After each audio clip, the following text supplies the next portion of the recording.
In today's video, I'm going to show you how to create a landing page on Shopify.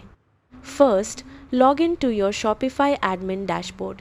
If you want advanced landing page designs, install a page builder app such as Gem Pages from the Shopify App Store. Once installed, open the app and click Create Page or Landing Page. Browse the available templates and choose one that fits your campaign, product launch, or promotion.